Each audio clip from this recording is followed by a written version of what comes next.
The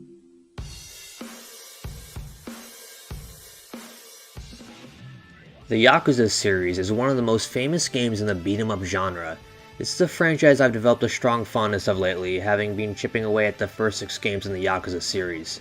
Yakuza, known as Ryuga Gotoku in Japan, Like a Dragon, is the video game equivalent of a crime drama set in Japan. It follows the struggles between different crime families in the game's Tojo clan. The gameplay of the series has typically been a brawler slash beat 'em up brought into the realm of 3D, with the players taking on dozens of enemies per stage, being able to pick up objects in the environment to use as weapons, and even being able to execute special, sometimes hilarious finishing moves. It's fast paced, it's chaotic, it's fun. There's a reason why Yakuza has quickly become one of Sega's most popular franchises in its 15-year lifespan. The stories are typically very complex, with a lot of characters, politics, new enemies popping up every now and then, and more. So far, the games have all taken place in the district of Kamurocho, an open city where you can explore, engage in different side quests, and play a bunch of fun minigames. These minigames have made the series especially famous. You can play pool, go to the arcade and play Sega classics, there's darts, racing, karaoke, and just too many things to list.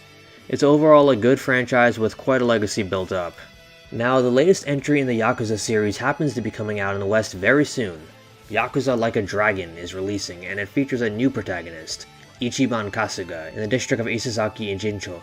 This is a really big change, as the first 6 entries in this series starred series protagonist Kazuma Kiryu in the Kamurocho district. Players would see how the same exact city evolved over the course of 6 games, and now we're completely moving away from all of that with a fresh start, kinda like a soft reboot. The game's title in Japan is Ryuga Gotoku 7, which directly translates to Like a Dragon 7.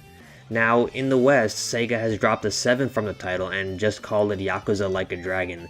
So this is kinda like a Resident Evil Biohazard kind of move, probably to entice newer players without making them feel like they have to finish Kiryu's entire story. And it's not just the location and title that's changing, it's also the gameplay. You see, Yakuza Like a Dragon is not a beat 'em up like the first 6 games. It's a turn-based RPG. Like a Dragon Quest. You see, the main character Ichiban Kasuga is a huge Dragon Quest fan in the game's lore, and as a result, he actually perceives fights as being turn-based, which is crazy. When the game got announced with this kind of plot, I had a bunch of people sending me messages telling me that the new protagonist is basically just me, and it's funny. Up until now, the series has made references to a fake Dragon Quest knockoff in the Yakuza universe called Arakure, play on the word Doraku. However, this time around, Yakuza creator Toshihiro Nagoshi and his team actually got permission from Dragon Quest creator Yuji Horii to name drop the series, and that is exactly what's happening. So this is a really big change for the series. Action combat to turn-based. Now the way I see this is it's like the opposite of what usually happens. You see, most turn-based game series become action RPGs to the point where there's only a few different turn-based RPGs still around, since they all go action-based eventually due to following the trend. This is like turn-based fans saying, hey, how do you like it? Now, there's a vocal minority of people who think this is not a good idea, but really it is. I've played the demo, the combat is actually very fun, and there's even a job system like Dragon Quest III, where you actually go to an employment center to literally change your job to different things like a musician, a host, a chef. It's a funny and a cool feature. Now you see, Yakuza's combat has never really been the same. Every entry in the series has tweaked the combat enough that they all play slightly different to each other, and after 6 entries, you can only punch your way through a hallway full of goons so many times.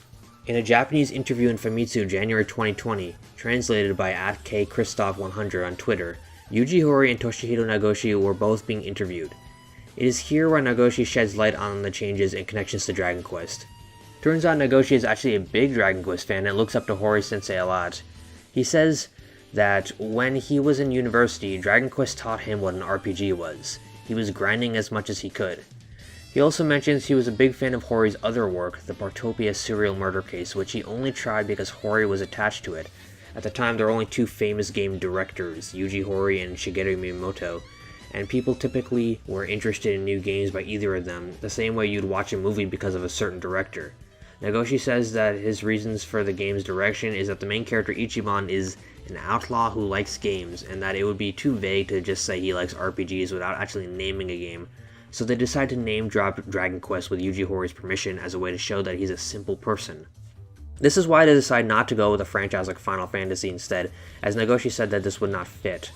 He said that if Yuji Horii had refused to let them use the Dragon Quest name, he would have scrapped Ichiban being a fan of RPGs altogether. Now, Yuji Horii was optimistic and immediately let them use the name. At first he thought it would be used for a small part, but it turns out it is much more deeply rooted than that. Horii Sensei said he was surprised that the game changed to a turn-based system, but happy as he isn't that great at action games. Now, upon being asked about some people's opinions that this is a bad change, Nagoshi acknowledged complaints and said, "There were many who were opposed at the beginning, but changed their minds when they played the game for real. Of course, I know that there are still opinions like it should be an action game, but I thought it would be better to challenge some new battle system rather than to investigate the progress of action thoroughly. Also, I was sure about that it would be a new experience to combine the common and custom commanding system with the world of Yakuza. So he knows that some people don't like the idea, but he sees it as a fresh start for the series, and I agree. You see, there's little elements of Dragon Quest in the mainline Yakuza series already. The games are almost like an RPG with random encounters. As Kiryu, you typically walk the streets of Kamurocho, running into groups of baddies every now and then, very similar to how you run into monsters in Dragon Quest on the overworld. Additionally, you can purchase weapons, items for healing, there's skill trees to level up. Yakuza's side missions are also very Dragon Quest-esque, with the famous casinos from Dragon Quest being brought straight into Yakuza. Even the monster arenas are replicated in Yakuza 0, though instead of monster fights, they're cat fights where you can bet on a specific woman to win, and the lower her chances, the higher the payoff, which is exactly the same as Dragon Quest III's Monster Arena. Oh man, that's great. Additionally, Yakuza's story and characters have a little bit of DQ in their DNA. Despite being basically a criminal, Kiryu is an honorable person who defends the weak. You typically find yourself saving innocents from thugs and doing side quests to help people. Kiryu is actually very heroic and has a lot of qualities of a Dragon Quest character. And from what we've seen of Yakuza Like a Dragon, they're going all the way with their influences. Ichiban said in the trailer that he wants to be a hero just like in his favorite video games, so it is very likely that Yakuza Like a Dragon will be full of game references for fans to spot. To close out their interview, Horii and Nagoshi were both asked to give a message to people who want to play Yakuza Like a Dragon. Horii said he was rather engaged to the point that he wants to finish the game to the end, and that everyone should play along. Nagoshi ended by saying, "Yakuza Like a Dragon shows respect to all RPGs, especially at its highest peak, DQ, and with that meaning I use it in the game. It's a unique game, but you can see the respect that is put inside it if you play it. So including those who don't play RPGs lately may get a new experience from this Yakuza Like a Dragon, an RPG with a kind of nostalgia but also brand new features." So Yakuza Like a Dragon looks like a good game for fans of the series looking for something new and newcomers. A lot of people have asked me if you need to play the first 6 games before this one, and from what I can tell, not really.